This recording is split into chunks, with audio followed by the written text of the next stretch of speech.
Hi friends. చాలామందికి lovers ఉంటారు. కానీ కొత్తగా కలిసిన లవర్స్కి ఆ విషయం ఎలా అడగాలో అస్సలు తెలియదు. దానికి కొంచెం మొహమాటం, ఏమైనా అంటుందేమో అన్న భయం ఉంటుంది. సో ఫ్రెండ్స్, ఇప్పుడు నేను కొన్ని ఐడియాలు చెప్తాను. ఇలా ఈజీగా అమ్మాయిని ఆ విషయానికి అడగండి. సో వీడియోని పూర్తిగా చూడండి. మొదటిది, నిక్నేమ్. ఫ్రెండ్స్, ఒకటి గుర్తుపెట్టుకోండి. అమ్మాయికి ఏదైనా అడగాలంటే వాళ్ల సొంత పేర్లతో అస్సలు పిలవకండి. దానికి నువ్వు మాత్రమే పిలిచే ఒక మంచి నిక్నేమ్ని పెట్టి పిలవండి. ఇలా పిలిస్తే వాళ్లకు చాలా సంతోషం. రెండోది, మెసేజ్. మీరు ఆ విషయం గురించి అడగాలంటే మొదట డైరెక్ట్గా అస్సలు చెప్పకండి, అడగకండి. మెసేజ్ రూపంలో తెలపండి. ఎందుకంటే ఎదురుగా చూస్తూ అలా అడిగితే ఆమె కొంచెం భయం, మొహమాటం ఫీలయ్యే ఛాన్సెస్ ఉంది. కాబట్టి ఈ మెసేజ్ రూపంలో చెప్పటమే కరెక్టు. మూడోది, మెసేజ్లో ఎలా అడగాలి.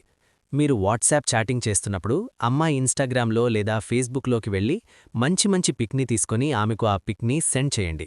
పంపిన తర్వాత చాలా మంచి, యునిక్గా ఉండే కాంప్లిమెంట్ని ఇవ్వండి. అలా ఇస్తే ఆమె చాలా బాగా ఫీలవుతుంది. అదే ఫీల్ ఇప్పుడు వర్కౌట్ చెయ్యాలి. నాలుగోది, ఆ పనికి ఎలా ఒప్పించాలి. అలా పిక్ పంపి మంచి ఫీల్లో ఉన్నప్పుడు ఇలా అడగండి. చాట్లో ఎలా అంటే, ఆ పిక్ చూసినప్పుడు నాకు నీపై ఒక మంచి నమ్మకం వచ్చింది, మంచి ఇంప్రెషన్ కూడా వచ్చింది. సో నువ్వు ఈ డేట్లో ఫ్రీగా ఉంటే అలా ఒక్కసారి బయటికి డేట్కి వెళ్దామా అని అడగండి. ఆమె ఆ టైంలో ఆ ఫీల్లోనే ఉంటుంది కాబట్టి పక్కాగా రాను అని చెప్పదు, వస్తుంది. వచ్చిన తర్వాత ఇంకా ఎలా చేయాలో నేను చెప్పాల్సిన అవసరం లేదు. సో అది మీ మీదే డిపెండ్ అయి ఉంటుంది. మంచి సమయ సందర్భం చూసి ఇక ఒక ముద్దుతో స్టార్ట్ చేయండి. అదే డేట్లో అన్నీ అయిపోతాయి.